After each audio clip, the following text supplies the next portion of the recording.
2. Las condiciones de la alianza de clases. En la década del 30, más concretamente a partir de 1933, la industria argentina entra en una etapa de crecimiento durante la cual, de una situación postergada, se transformará en un diseño, en sector líder de la economía. Rostow, en su difundido trabajo, ubica el despegue de la industrialización en 1935, y los datos censales, por su parte, indican que el crecimiento de la manufactura en la Argentina, entre 1935 y 1937, iguala aproximadamente las cifras comprendidas entre 1914 y 1935. Este objetivo crecimiento de las fuerzas productivas no podría haberse producido de haber mediado la oposición de políticas gubernamentales. En el análisis del desarrollo económico de los países de América Latina, ya se ha señalado muchas veces la coincidencia entre orientaciones del Estado y crecimiento industrial a partir de 1930, explicándola como un producto del ascenso de las capas medias que, al participar, aunque fuera de forma compartida en la estructura de poder, tienden a superar la política conservadora de los sectores oligárquicos. Dentro de esa tónica, aparentemente común para América Latina, la originalidad del caso argentino consiste en que, precisamente a partir de 1930, quienes controlan el aparato del Estado son, indiscutiblemente, las fuerzas conservadoras oligárquicas. Tras el intervalo abierto en 1916 por el radicalismo, y a ellas deben atribuirse, por lo tanto, las medidas y propuestas estatales que favorecieron, de hecho, el progreso de la industria. Esas fuerzas conservadoras no variaron. Por ello, su contenido de clase siguieron siendo representativas de los hacendados más poderosos, tradicionales beneficiarios de la economía agroexportadora. Una alternativa para esta constatación sería que, aún controlando el aparato administrativo, las fuerzas conservadoras, estas no hubiesen podido resistir las presiones de una oposición marcadamente favorable a los cambios de dirección industrialista. Como nos proponemos demostrar en el trabajo, ello no sucedió en el periodo comprendido entre 1933 y 1943. Durante esos años, ningún grupo social o político poderoso agitó un programa de crecimiento industrial más radical que el de la élite oficialista. La consideración de estos hechos, que a primera vista relacionan a una élite conservadora, vinculada con intereses ganaderos, con el progreso de la industrialización operado en esa década en la sociedad argentina, abre un interrogante acerca de si el crecimiento industrial fue conscientemente impulsado por la élite conservadora o si se desarrolló a pesar de ella, como consecuencia no deseada de medidas que buscaban otro fin. Suponiendo la primera de las dos alternativas, es decir, la existencia de una orientación clara de sus fines, al menos en parte de la élite política, cabe preguntarse cuál fue, entonces, el contenido de la industrialización promovida, a fin de determinar si ésta afectaba de por sí privilegios fundamentales de los propietarios terratenientes. En este caso, se hubiera planteado una contradicción entre orientaciones de la élite política e intereses de la clase dominante, posibilidad no descartable a priori, pero que no parece corresponder al desarrollo real del proceso, teniendo en cuenta que la única fuente de legitimidad para el poder político de esa élite estuvo en el consentimiento expreso de la oligarquía tradicional. El núcleo de este trabajo tiende a presentar el supuesto de que no hubo en el periodo contradicción entre una orientación pro crecimiento industrial expresada en el Estado y los intereses de la fracción más poderosa de los terratenientes, aunque sí la hubo con los de un grupo subordinado de propietarios rurales. Por el contrario, consideramos que esa fracción, la más poderosa dentro de la oligarquía, es la que mantuvo el control hegemónico dentro de una alianza de clases propietarias en las que se incluían, por primera vez, los intereses de los grupos industriales y la que orientó la implantación de políticas de gobierno tendientes a armonizar intereses particulares, hasta hacía poco antagónicos, con el objeto de asegurar el equilibrio del sistema en su conjunto. La posibilidad de esa articulación de intereses para una sociedad más compleja y para un Estado más heterogéneo requería ciertas formas limitadas de industrialización, y ellas fueron promovidas a través de una coherente política oficial que hizo crecer enormemente las esferas de actividad del Estado en la estructura social. El marco que hace posible la integración de los sectores industriales a la alianza de clases estructurada con hegemonía oligárquicas está dado por las propias propuestas de la élite dominante que permiten la consolidación y expansión del grupo manufacturero. Ese marco limitado es el del crecimiento industrial sin revolución industrial. A partir de la abundante literatura que la CEPAL ha dedicado al tema, existe consenso en los economistas en señalar que el proyecto de industrialización promovido en la Argentina durante la década del 30 es un ejemplo claro de crecimiento a partir de la sustitución de importaciones. Su resultado será una economía industrial, pero no integrada, basada en una industria liviana, productora de bienes de consumo no durables. Durante el periodo no aparecen propuestas orgánicas, ni por parte del gobierno, ni por parte de los industriales mismos, que profundicen esa orientación hacia la sustitución de importaciones de bienes de consumo y productos intermedios, exigiendo, además, el desarrollo de una industria de base o la ruptura de la subordinación económica a los centros internacionales. El proceso se basará, especialmente, en la expansión de una industria preexistente, más que en el fomento deliberado de una diversificación que hubiera debido apoyarse sobre una coherente política de inversiones. Estas, además, se orientaron a la producción de bienes de consumo.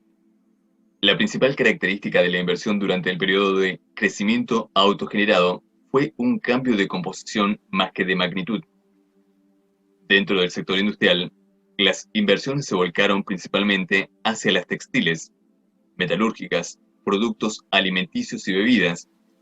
Las transformaciones, además, se operarán solo en el sector industrial, manteniéndose inmodificada la estructura agraria, rasgo señalado como característico de la industrialización sustitutiva de importaciones. En síntesis, el crecimiento industrial, como proyecto controlado por la oligarquía, se limitará a cubrir un vacío llenado anteriormente por bienes de consumo importados, sobre todo en los rubros alimentación y textiles. Estas características reseñadas implicaron, como límite para el proceso, el escaso interés en ampliar y diversificar el mercado interno de consumo en tanto se partía de la preexistencia de este, al cual solo se buscaba devolverle la capacidad adquisitiva anterior a la crisis de 1929. La posibilidad de hacer rendir al máximo la capacidad ya instalada, sin necesidad de grandes inversiones en maquinarias y equipos, aumentando solamente la ocupación de mano de obra y la concentración del crecimiento en aquellas ramas que elaboraban materias primas nacionales. Durante el periodo, además, se intensificaron las inversiones extranjeras, especialmente norteamericanas, en actividades de transformación, lo que aseguró a los grupos industriales locales, al menos en principio, una protección especial de sus intereses frente a eventuales medidas de gobierno que pudieran tender a frenar el proceso de crecimiento. Ahora bien, ese tipo de industrialización debe necesariamente entrar en conflicto con los intereses de las clases propietarias rurales. Nuestra hipótesis es que en los países exportadores de materias primas, como la Argentina, el crecimiento industrial limitado no perjudica necesariamente a los grupos agropecuarios en su totalidad, en especial cuando el esquema clásico de división del trabajo deja de funcionar ajustadamente. Como se ha señalado muchas veces, la crisis de 1929 marcará para la Argentina un cambio trascendental en su situación económica, al afectar su privilegiado estatus de país agroexportador, desnudando las ilusiones del crecimiento ilimitado hacia afuera forjadas a partir del 80.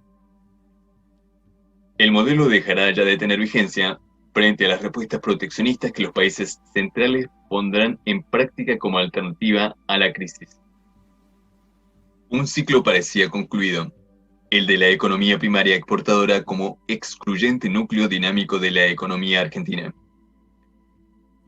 Es entonces cuando esos mecanismos se quiebran, que el mercado interno debe comenzar a cumplir un papel más central en el crecimiento.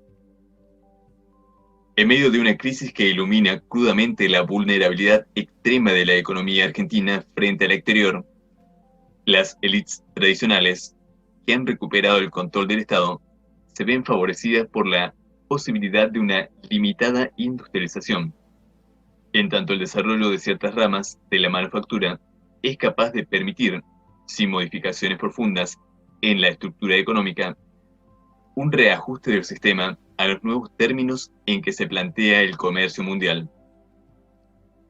En la medida en que desciende la participación de las economías agroexportadoras en el mercado mundial, se hace necesario, para nivelar la situación a los nuevos términos, que las importaciones desciendan a la altura de las exportaciones.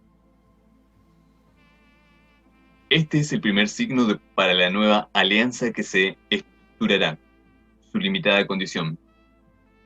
La oposición principal que enfrentaba a agrarios e industriales alrededor de las políticas de libre cambio o de proteccionismo pasa a tener una importancia secundaria para la fracción dominante de los terratenientes, que no rechazará las medidas tendientes a controlar las importaciones, favoreciendo así el crecimiento de ciertas ramas de la manufactura. En un punto en el que anteriormente se ubicaba el centro del conflicto, se establece una posibilidad de coincidencia. Hasta la crisis del comercio mundial, esa contradicción entre intereses de grupos de propietarios agrarios e industriales aparecía como central en la relación de fuerzas entre las clases dominantes y daba lugar a situaciones de tensión y enfrentamiento. Frente a un modelo de crecimiento basado en las exportaciones de artículos primarios, toda tentativa de llevar más allá el proceso de industrialización ya existente significaba un inconveniente contra la fluidez de un comercio internacional basado en los costos comparativos. Pero la crisis, al quebrar ese modelo, solo habría dos alternativas. Uno, reducir la participación de la oferta global y condenar a la economía a una paralización virtual en espera de una coyuntura más favorable para aumentar en ese momento su coeficiente de integración en el mercado mundial.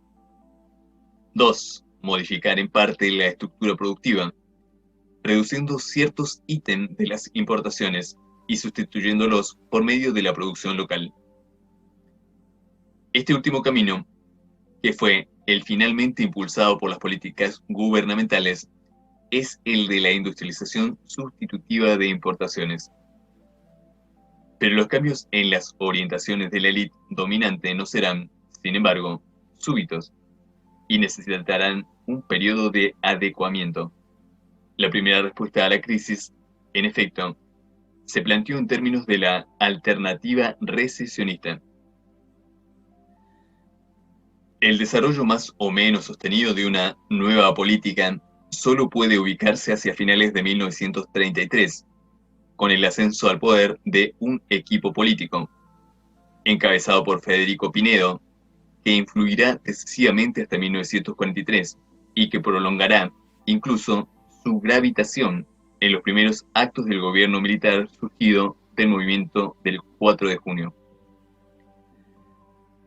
El derrocamiento del radicalismo significó el ascenso al poder de los grupos económicos, sociales y políticos más estrechamente ligados con lo que se conoce como la oligarquía.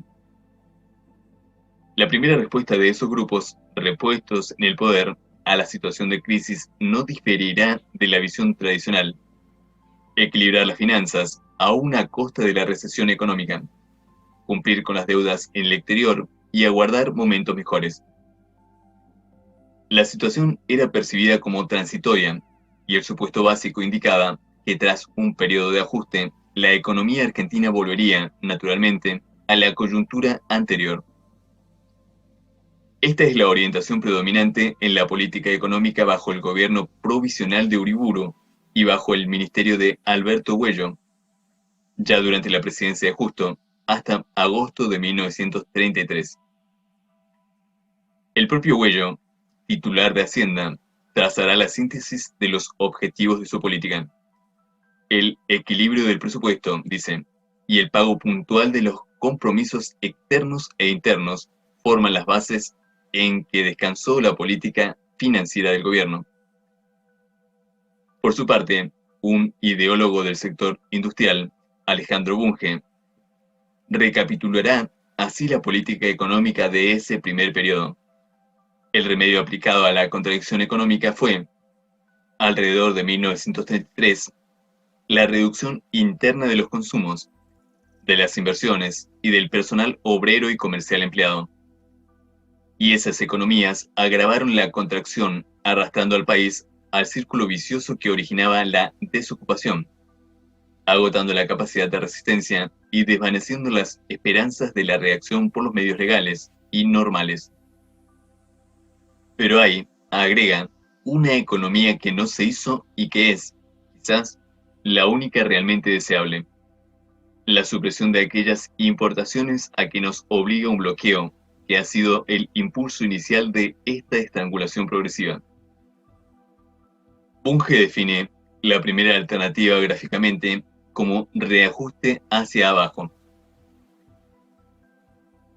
Esta orientación comenzará a ser abandonada desde agosto de 1933, cuando Federico Pinedo y Luis Dujao ocupan, respectivamente, los ministerios de Hacienda y de Agricultura. Su gestión marcará las pautas iniciales para cambios en la política que el Estado propone a las clases dominantes y abrirá, específicamente, un periodo en el que, aunque no sin dificultades, habrán de articularse nuevas orientaciones que superarán los marcos de un enfrentamiento simple entre sectores rurales y sectores industriales, estableciendo nuevas bases para un reagrupamiento de fuerzas. El propio Bunge, a quien tomamos como buen testimonio de las orientaciones de los grupos industriales por sus funciones de asesor e ideólogo de la Unión Industrial Argentina, reconocerá, en el ya citado trabajo de 1940, que se ha hecho más en estos últimos 10 años que en los 30 precedentes, con un balance muy favorable entre los aciertos y los errores. El momento de mayor acción, agrega, con actos fundamentales, corresponde al periodo en que desempeñó el Ministerio de Hacienda el doctor Federico Pinedo, del 24 de agosto de 1933 al 30 de diciembre de 1935. Para la redefinición de esta nueva política, el llamado Pacto Roca-Runciman, suscrito por el gobierno argentino con el de Gran Bretaña en 1933, adquirirá una influencia determinante como nudo central que condicionará la posibilidad del cambio en las orientaciones de una fracción de los propietarios terratenientes, a la vez que provocará un clivaje profundo en los grupos rurales. A partir de su firma, el sector agrario más poderoso por ser el más ligado al comercio mundial, definirá su nuevo ajuste frente a la irreversible situación creada por el Tratado de Ottawa, que firmaron Inglaterra y sus dominios y que amenazaba perjudicar gravemente las exportaciones de carnes argentinas, y podrá, como consecuencia de ello, aceptar una política de mayores alcances y más articulada que la trazada hasta entonces. Comenzará así a definirse un nuevo bloque de poder, a partir de nuevas formas de alianza entre las clases propietarias, en las que el sector industrial comenzará a tomar participación, casi siempre a través del rol equilibrador que en la estructura económica comienza a jugar el capital financiero, como mediador de las inversiones en el agro y en la industria. Esta nueva situación hará que el papel del Estado sea, a la vez, más importante y también más complejo. El Pacto Roca-Runciman se firma en mayo de 1933. Brevemente, este garantiza que el Reino Unido no impondrá restricciones a la importación de carne vacuna enfriada procedente de la Argentina, que reduzcan esas importaciones a una cantidad inferior a la importada en el trimestre correspondiente del año 1932. Esta concesión inglesa a los productores de carne enfriada, Shillet, el sector más importante de los hacendados, comportaba una serie de obligaciones paralelas para la Argentina. En primer lugar, que el 85% de las licencias de importación de la carne argentina en Inglaterra debía ser distribuida por el gobierno británico, lo que significaba consolidar el trust frigorífico y a los ganaderos ligados a él. Nada más que el 15% de esa cuota quedaba a disposición del gobierno argentino, pero solo en caso de que éste o los ganaderos tuvieran la propiedad, control o administración de empresas, frigoríficos, que no persigan fines de beneficio privado. Además, el gobierno argentino se comprometía, entre otras obligaciones, 1. A mantener libres de derechos el carbón y todas las otras mercancías que entonces se importaban libres de derechos.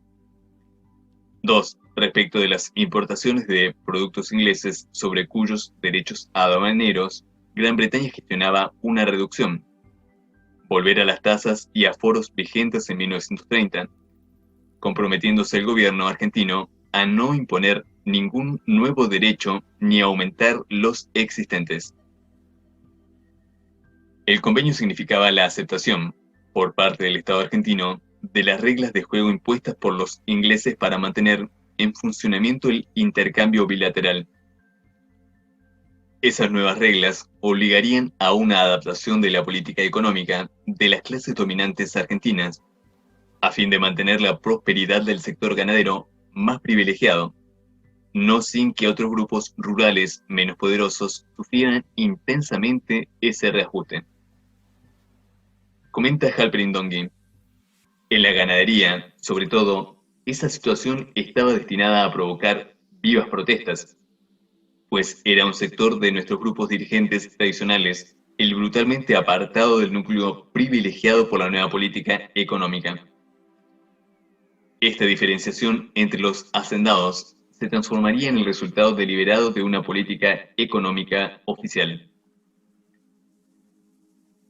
Analizaremos más adelante las diferenciaciones que se producen en la clase ganadera como consecuencia de la implantación de las medidas estipuladas en el Pacto Roca-Runciman. Diferenciaciones que marcarán el clivaje más importante dentro de las clases propietarias durante el periodo considerado, desplazando del eje del conflicto el enfrentamiento puro entre agrarios e industriales. El convenio Roca-Runciman traía aparejado el predominio del grupo ganadero más privilegiado en la orientación de la economía argentina. Se trataba de la consolidación de la supremacía del grupo social que había sido desplazado del poder político en 1916. Esta situación suscitó, en un principio, grandes recelos en la Unión Industrial. El temor más serio derivaba de los compromisos acerca de rebaja de aranceles para la importación de manufacturas inglesas, que amenazaban echar por tierra con el aumento del 10% de impuesto a las importaciones, establecido por el gobierno de Uriburu. Entre mayo y diciembre de 1933, la UIA desarrolló una agitada campaña en defensa de los intereses de los industriales, que culminó con una suerte de pacto tácito con el gobierno. En mayo, un manifiesto de la UIA advertía, alarmado, sobre una tendencia económica que solo contempla los intereses agropecuarios y que llegan al arbitrio de proponer y prestigiar el sacrificio de la industria manufacturera como único medio de mejoramiento del comercio de ganados y cereales argentinos. Un mes después, organiza un acto público intentando ampliar las bases para un frente en defensa de la industria. Entre los oradores, además de Luis Colombo, presidente de la Unión Industrial Argentina, y del asesor Bunge, figuran representantes de los obreros y de los empleados. Es la última vez, y creemos que la única, en que la Unión Industrial Argentina postula una alianza con los sectores subordinados del área industrial para oponerla a los intereses agropecuarios en conjunto, y que efectúa sus reclamos no en nombre exclusivo de los intereses empresarios, sino del sector industrial de la sociedad, considerado como un todo. Los reclamos son sintetizados así por Colombo. Queremos que la salvedad que se hiciera en el protocolo firmado en Londres por el eminente ciudadano Dr. Roca sea cumplida con toda fidelidad por los que han de concertar el acuerdo definitivo, en cuanto a que él estableció que la reducción de los derechos aduaneros alcanzará hasta donde lo permitan las necesidades fiscales y el interés de las industrias nacionales. Las argumentaciones desarrolladas en el mismo acto por el ingeniero Bunge tienen especial interés por su carácter programático y porque ellas reaparecerán casi textualmente en boca de Pinedo y Duhau pocos meses después. La Argentina, manifestó, es una nación deudora con obligaciones públicas y privadas por valor de 500 millones de pesos al año. Es para nosotros una cuestión de honor procurar que el saldo del comercio externo no sea inferior a esa suma, a fin de que podamos cumplir con nuestros sagrados compromisos. Mientras descienden los precios de nuestros productos y disminuye fuertemente el valor de lo que el mundo nos compra, como ahora ocurre, nosotros estamos aumentando nuestras importaciones, con lo cual el saldo del intercambio declina rápidamente a menos de la mitad. Es un deber de honradez nacional reducir las compras que no podríamos pagar sino a riesgo de una moratoria, a riesgo de la suspensión del pago de nuestras obligaciones privadas con aquellos miles de ciudadanos ingleses y de otras naciones que invirtieron sus ahorros y depositaron su confianza en este país y en sus hombres. La ofensiva de la Unión Industrial Argentina provoca una respuesta del presidente Justo. No se trata de perjudicar a la industria, dice, que ha adquirido ya en algunos de sus aspectos una importancia evidente. Pero, agrega, si queremos vender, no podemos negarnos a ser, razonablemente, compradores de lo que pueda adquirirse con ventaja.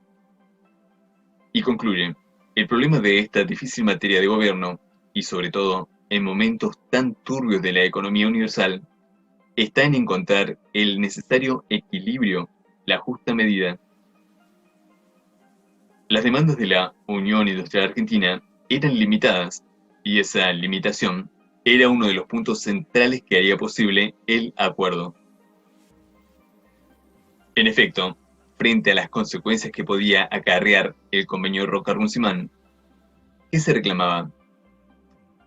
Se pide solamente, responde una nota de la Unión Industrial Argentina, justo, que no se disminuyan los aranceles aduaneros en todo lo que pueda afectar al trabajo industrial. No hablamos ya del porvenir de las industrias. No estamos defendiendo su progreso, agrega el memorial. Estamos solo defendiendo su existencia actual. Hacia fines de 1933, un esbozo de política orgánica comienza a ser elaborado por el nuevo equipo económico que reemplazó a Güello. En diciembre se anuncia un plan de reestructuración económica, el primero posterior al replanteo obligado por el pacto Roca-Runciman. Este incluye, básicamente, el control de cambios, la creación de juntas reguladoras de la producción y el desarrollo de un plan de obras públicas. Las medidas propuestas motivan de la Unión Industrial Argentina su más cordial apoyo y auspicio a esa política, en cuanto trasunta significativamente el decidido propósito de defender y estimular el trabajo del país. El plan traía aparejada una devaluación del peso argentino, pero junto a esa medida se instrumentaba un control de las divisas para la importación. La devaluación, una medida que favorece exclusivamente a los exportadores, no impidió la adhesión de la Unión Industrial Argentina. Esta defraudaría las finalidades que fueron propósito de su constitución, si por considerar que estas medidas no atañen directamente a la industria fabril se mostrara indiferente. Muy lejos de ello, y aunque para muchos industriales que deben adquirir materias primas en el extranjero, la reducción que ya se ha insinuado en el valor de nuestra insignia monetaria puede serles perjudicial. Entendemos que se trata de salvar las actividades vitales para el país y que el relativo sacrificio que ellas pueden demandar es no solo una contribución indispensable para el beneficio de la colectividad, sino, además, para los propios intereses fabriles, cuyo desarrollo sería utópico con un mercado interno agotado en su capacidad de adquisición y en sus recursos. Aquí, como en el texto de Bunge, ya citado, aparece clara una caracterización de la necesidad de la industria, a la que no se postula como enfrentada a la hegemonía oligárquica. Antes bien, el papel de la industria aparece justificado, en opinión de los propios industriales, como funcional al equilibrio del sistema en su conjunto. Durante todo el periodo que arranca a fines de 1933 y culmina con el derrocamiento de los conservadores 10 años después, esta solidaridad de orientaciones entre los industriales y el Estado, sometido a la hegemonía del sector ganadero más privilegiado, se mantiene. Los grandes hacendados, obligados por la situación externa, modifican su orientación librecambista tradicional y avalan, a menudo a través de representantes directos de sus intereses que ocupan importantes funciones de gobierno, las medidas oficiales que, indirectamente, tienen consecuencias industrialistas, como el control de cambios o el aumento de gravámenes. Achicadas las exportaciones, deben achicarse también las importaciones. Esta teoría fue expresada con toda claridad por los representantes de la élite política. Interesa especialmente cuando es el ministro de Duhau quien la formula, por tratarse de un vocero directo de los hacendados más poderosos. Duhau era un gran invernador y llegó a la presidencia de la Sociedad Rural Argentina cuando en ella consolida su dominio. A fines de la década del 20, el grupo de hacendados vinculados al frigorífico y por lo tanto al comercio internacional. En un discurso pronunciado en diciembre de 1933, al ser inaugurada la exposición industrial organizada por la Unión Industrial Argentina, Duhau definió el nuevo ciclo que se abría para la economía argentina. Ha concluido la etapa histórica de nuestro prodigioso desenvolvimiento bajo el estímulo directo de la economía europea, dice. El punto de partida del cambio es la nueva situación del comercio mundial. Somos demasiado pequeños en el conjunto del mundo para torcer las corrientes de la política económica mundial, mientras las grandes potencias se empeñan en poner nuevas trabas al intercambio. Refiriéndose al pasado, agrega, la Argentina podía obtener buena parte de las manufacturas que requería, ya sea produciéndolas directamente o ya obteniéndolas en los países extranjeros mediante el canje con sus productos agrarios. Lo más económico, lo más provechoso para el país, resultaba con frecuencia el último procedimiento, el procedimiento del intercambio. Y luego de señalar la comprensión de la capacidad de compra en el exterior, por razones ajenas a la voluntad de la Argentina, concluía, a la industria nacional le tocará, pues, resarcir a la economía argentina de las pérdidas incalculables que provienen de la brusca contracción de su comercio exterior. Será a partir de esta concepción cuando se forjará una base común de orientaciones entre los sectores agrarios dominantes y los industriales. Podría argumentarse, y se ha hecho, que la coincidencia sería meramente coyuntural. No es la necesidad de cierta industrialización el punto de confluencia, sino, circunstancialmente, algunas medidas de tipo fiscal que interesan al gobierno y a los grupos agrarios para mantener el status quo, sometido a fuertes presiones por el desmejoramiento de las relaciones comerciales, medidas que los industriales aprovechan para desarrollar sus propios intereses. El punto central sería, siguiendo ese razonamiento, la posición del gobierno, necesidad de evitar el déficit de divisas, el déficit de la balanza de pagos. Los sectores agrarios aceptarían momentáneamente la nueva orientación, pero seguirían manteniendo su oposición a todo proceso que consolidara en forma permanente un crecimiento de la industria. Nuestra hipótesis va más allá, aún aceptando el carácter de precipitante inicial de los cambios que pudiera tener dicha orientación, tal como acabamos de resumirla. Los grupos agrarios más privilegiados, una vez resuelta su integración en el mercado mundial, y esto es lo que consideran a través del pacto Roca-Runciman, se ven favorecidos por el proceso de sustitución de importaciones. Ese beneficio compartido por los ganaderos más poderosos puede ser conceptualizado de distintas maneras, partiendo siempre del carácter limitado del proyecto industrializador. 1. En tanto hubiesen comenzado a invertir directamente en industrias o estuviesen vinculados a ellas a través de grupos financieros. 2. En tanto, aunque no tuviesen intereses directos en ese sector de la economía, advierten que la existencia de cierta industrialización permite un mejor funcionamiento del conjunto de la actividad económica, que permanece bajo su hegemonía.